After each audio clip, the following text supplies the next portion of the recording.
नमस्कार दोस्तों, मेरा नाम पवन कुमार वर्मा। स्वागत है अपने पी इंडिया में। दोस्तों, आज मैं मौजूद हूँ लखनऊ अम्बेडकर पार्क में। आप सब लोग जानते हैं कि अम्बेडकर साहब का 133वां जन्मदिन मनाया जा रहा है। तो यहाँ पे चारों तरफ देख सकते हैं बहुजन समाज के लोग जो हैं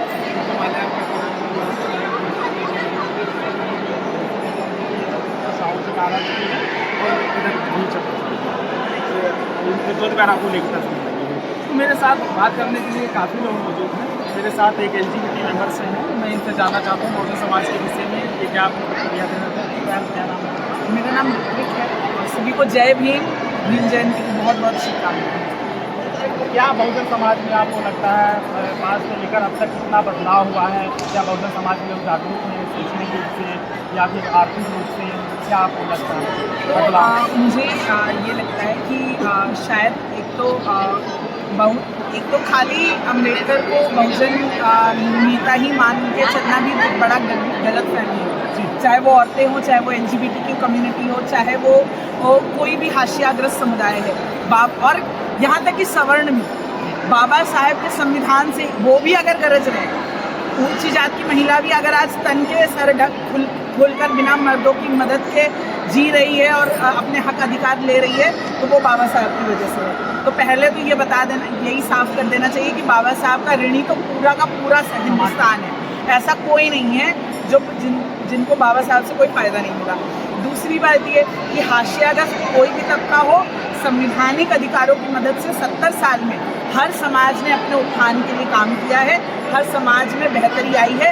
लेकिन आज समय बदल रहा है। वही होता है ना, जब तक पेट में भूख रही तब तक लड़ाई लड़ते रहे। जैसे ही पेट भर गया तो मंदिर मस्जिद याद आ गया, तब मौलवी और पंडित याद आने लगे कि नहीं, हमें धर्म बचाना है। जब तक भूखे थे तब तक भूख बचानी थी, बच्चा बचाना था, बीवी बचानी थी। तो वही हालत आज हो गई है। बहुजन समाज के लिए जो युवा अभी देख वो लोग उनका उत्साह है कि ज़्यादा ही लगाव देखने को मिल रहा है। लेकिन देखिए बाबा साहब ने बहुत ये छठ बात कही कि मेरा जीवन मेरा संघर्ष है, मुझे मेरी फोटो की पूजा नहीं होनी। लोग क्या करते हैं ना, बाबा साहब का माल्यार्पण कर दिया, वो कर दिया। नहीं, अपने गांव अपने बस्ती अपने घर में शिक्षा को लिए बाबा साहब की कम से कम 2 किताबें लेके आइए और सामूहिक रूप से बैठिए, गोल घेरे में बैठिए, सब लोगों को इकट्ठा करिए और पढ़िए। वो जो क्रांति लाएगी, बाबा साहब के विचार को आप जानते नहीं हैं तो बाबा साहब की खाली फोटो रखने से क्या होगा। आज उन्होंने संविधान लिखी, कितने के घर में संविधान है, कितने लोग संविधान पढ़ रहे हैं, कितने लोगों ने जाति का विनाश जो एनिहिलेशन ऑफ कास्ट बाबा साहब ने लिखी है वो पढ़ी है, कितने लोग उनकी किताबों को पढ़ रहे हैं, नहीं पढ़ रहे। आज देखिए कितने बड़े बड़े जो अम्बेडकरवादी क्रांतिकारी लोग हैं वो जेलों में भर दिए गए हैं।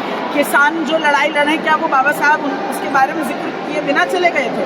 उन्होंने हर बात कही है और फिर भी वो लड़ाइयाँ अगर कमज़ोर हो रही है, ये तो शर्म की बात है कि भाई भीम के बच्चे जिंदा हैं और फिर भी लोगों के साथ अन्याय हो रहा है।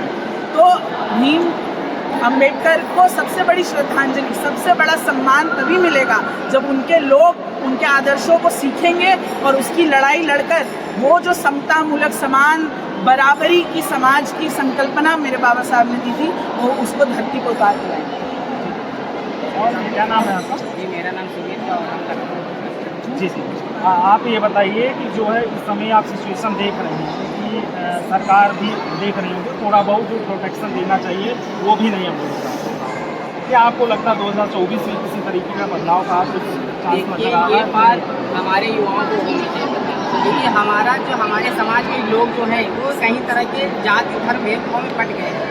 ज़्यादातर देखा जाए राम मंदिर बन गया, ज़्यादातर बीजेपी किस बात के वो मुद्दा उठाई, राम मंदिर के नाम पे जो हमारे समाज के लोग शिक्षित नहीं हैं, वो लोग शिक्षित नहीं होकर उनको समझ नहीं पा रहे हैं, सिर्फ भजन करके ही देख रहे हैं कि हमारी शिक्षा, हमारा खान पान जितना सब हमारे मंदिर में छुपा, लेकिन वो भूल रहे हैं। अगर उनको शिक्षा नहीं मिलेगी तो अपने समाज को नहीं पहचान पाएंगे। जो बाबा साहब ने अधिकार दिए, अगर बाबा साहब के विचारों को फॉलो नहीं करेंगे तो आगे चलकर उनका विनाश ही हो रहा है।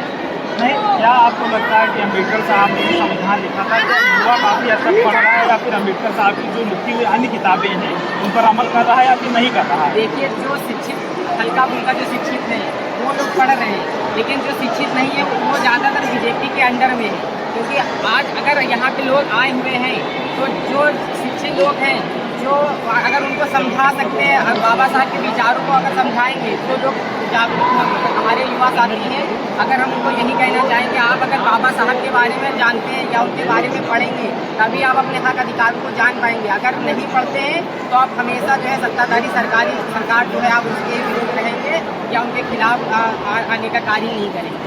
नहीं, देखिए चारों तरफ जो हुजूम नज़र आ रहा है तो आज जो है 33वीं जयंती मनाई जा रही है। आपको क्या लगता है कि उसके पहले देखा जाए बहुत समय 10 साल या 20 साल पहले क्या इतना हुजूम इस तरीके का कभी कल्पना की जा सकती थी कि इतना हुजूम कभी उम्र का भविष्य क्या है?